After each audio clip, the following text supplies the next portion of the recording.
Good afternoon, everyone. Uh, a brief intro about myself. Uh, I'm Puneet. I'm currently pursuing a part-time PhD from Pilani under Dr. Sandeep Joshi. And this work is actually part of my PhD work. And this is my part-time work. My full-time work is I'm working in Samsung Semiconductor in the image sensor division. And I work in developing all the like state-of-the-art algorithms for the upcoming image sensors, like 108 megapixel or 200 megapixels, those kind of sensors. So the whole idea of this work was like I want to like make a novel protocol which can utilize the properties of the image sensor. Uh, because image sensor is kind of like receiver in the visible light communication when we use it as a rolling shutter mechanism. So if we can leverage the properties of image sensor so that we can come up with a very low cost solution, but still it is very like dependable in terms of security, but overall the optimization which is required in terms of computational efficiency is much more means much less. So that's the overall idea why this idea is worked up. Uh, will briefly explain about the rolling shutter based visible light communication first, then walk through some of the literature review. Then we'll talk about the problem statement part. Uh, we'll go through the system model and then key generation algorithm. Then how it is used for the whole protocol system. We show the numerical result and then we draw the conclusion and end with the reference. So first, how the visible light communication works. This basically it's work on the visible spectrum of the data transmission. Instead of using a normal RF-based transmission, here we are utilizing the visible light for transmitting. So we will make use of LEDs for transmitting. So it's direct line of sight communication. You will have LEDs as a transmitter and you have a receiver. Receiver can be your smartphone, which has a like camera, or it can be traditionally it is used as a photo detectors are also used for that purpose. But here we are mostly considering the rolling shutter based PLC, where we are making use of the camera system, which is much easily available rather than photo detector, where you have to check for a photo detector and then make a receiver. Here we are making use of easily available phones camera. So traditional VLC predominantly use photo detector for receiving signal, but that is like because rolling shutter has an advantage because every phone nowadays have a camera, so that makes much more simpler to use it. RSVLC, what it does, it's basically leverages the rolling shutter part. So what is rolling shutter? There are two kind of shuttering mechanism present in our camera system. One is the global shutter, where we expose the full sensor to the scene at a time, and then it captures the scene and process it. The second one is the rolling shutter, where we process one line of it, and then sequentially we like process the full scene. The disadvantage of that mechanism is because we are only trying one line at a time, there may be a motion in the scene, so we may not be able to capture a high moving scene in the but that is very low cost in applications. So most of our phone cameras rely on rolling shutter mechanism. Advantage of using rolling shutter in VLC is because light LED has a very high frequency of flickering, and that can be leveraged for basically your data transmission. If you want to like have a stream of 1010 kind of thing, your LED can be modulated to produce a PWM such that it produces 101010, and because you are line by line reading, each line will correspond to a one set of data. So likewise, it's very efficient way of like in a frame you can capture multiple type of data, and your data rate would be much higher. So it helps in improving the data. The main disadvantage is because it's a direct line of communication. It is eavesdropper can come by and like intervene in between and try to rupture the whole like transmission process, and even try to decode the data which is not intended for its use. So that significant risk on the application.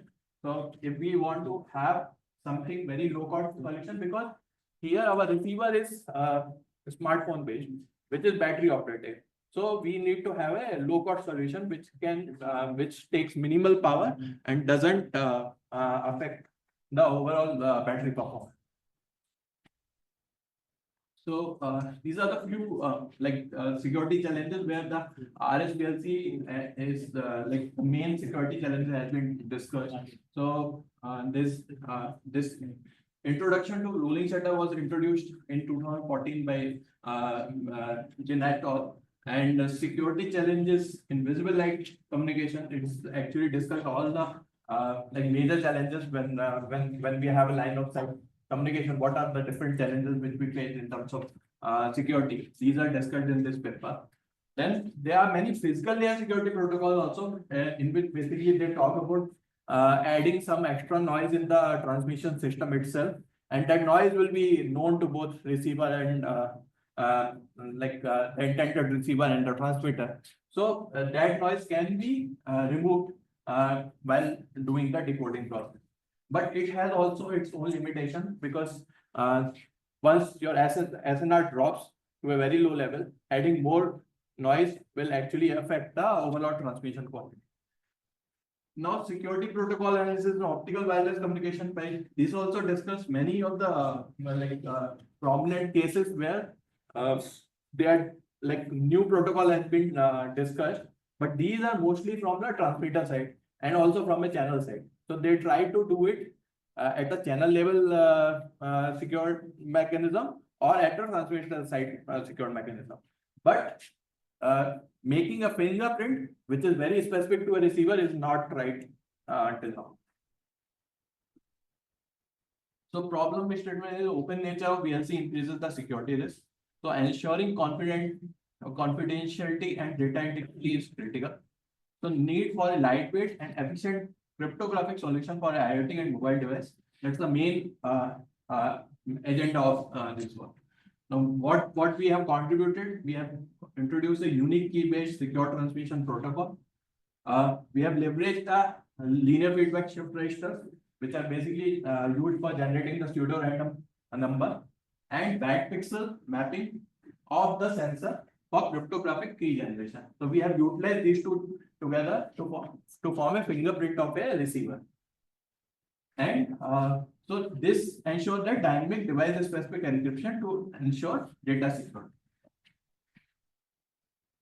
So this is a basic typical system where we can have a central base station kind of like in a room. You can have a LED which can transmit to a multiple receiver.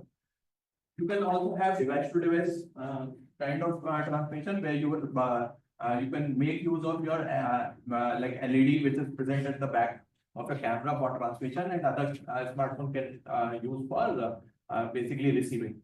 So all of these kind of links are actually susceptible. Both can be, because it's a line of sight, both can be like tracked down. Now, from the system order perspective, first we have a sensor operation. So we have already discussed about the line by line rolling shutter mechanism, and then like light modulation is basically from a LED perspective. So LED can modulate based on the whatever the bits you want to transmit, and then detection will be done at the like receiver using the camera system. So you have different rows. You need to extract the data out of it and then process it, because there would be like at the junction point of that rows, there might be a case when your LED is going down and your there is a slight difference in your readouts. So that will cause the merging effect of various rows. So you need to clean that data, basically do a signal processing, and then reconstruct and set that extracted data for the original message to process. So a few basic thing about the image sensor. So image sensor will have like bare raw image sensor, where basically bare filter is basically you want to have capture the color information in your sensor. So in color information is captured using every pixel will have a different kind of color information. So if you want, like if you see a normal image, it has three channels R, G, and B. But if we want to have like three channels in a sensor, that will require like three kind of sensor, which is practically not possible for a smartphone camera. So the best method, what we do is we do a sampling of grid. Like some of the pixels are only G, some of the pixels are only R, some of the pixels are only B. And finally, we interpolate the full image with R, G, and B. So it's a missing of pixels are there, but we do a basically because G is we are able to see more green color. We apply more green pixels in the sensor and compared to R and B. But finally, we are able to reconstruct the full image using the available image. So Bayer filter is kind of utilize the alternating red, green, and blue filter to record light intensity across color channels.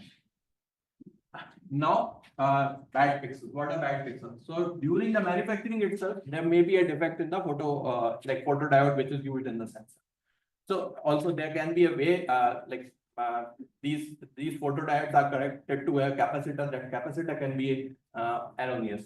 So when the certain part of the sensor image pipeline is wrong, that pixel will go for a like a wrong value. So we call it as a bad pixel. So bad pixels again are of two types. One is the static bad pixel, other is the dynamic bad pixel. So static bad pixels are those pixels which remain bad for the throughout of the like time span of your sensor. Like whenever you are clicking a picture, that pixel will always remain bad. Means it will either be a stuck bad pixel, like it will be always be very high value, or it can be a very low value. But those are not changing over like frame to frame. But then there are some certain pixels which are changed, like which are only momentaneously they are bad. So those are called dynamic bad pixels. So it may be a case that in certain frame, due to incident ray light falling very badly, or due to some temperature variation, certain pixels might be behaving wrongly. But those are not like completely bad. So maybe next time it may get again corrected. But static bad pixels always remain bad. So what we do generally in sensor, we store this data because these are always going to be bad. So we need to have some mechanism to correct these pixels over a period of time or in sensor. So these bad pixels are generally stored in a one-time programmable memory, and there we basically load its location, like a certain pixel X, Y is bad pixel. Whatever the pipeline is there for processing, that will identify that this pixel is bad. So I need to do some kind of median filtering or whatever the filtering operation, and then need to correct it. So this data is basically so this data is basically try to specific to that receiver. Now this is the basic key generation algorithm where we are basically using the LFSR and the BP map to generate that key for that particular transmission. This is one example where I've shown that we can use the timestamp. That particular timestamp is given, the desired key length is there, and suppose that BP is there are total 6 BP. So then you can generate using n equal to 2. So we have to use this characteristic polynomial in the initialized state of LFSR using the 2 bits. And then using this logic, I can generate a key which is 101, which is very unique to this system. So only the intended user, which because I have the PP map, my transmitter has a PP map, it can generate this key together. If anyone else try to generate, it will only generate the random data. This is how a typical BP table looks like.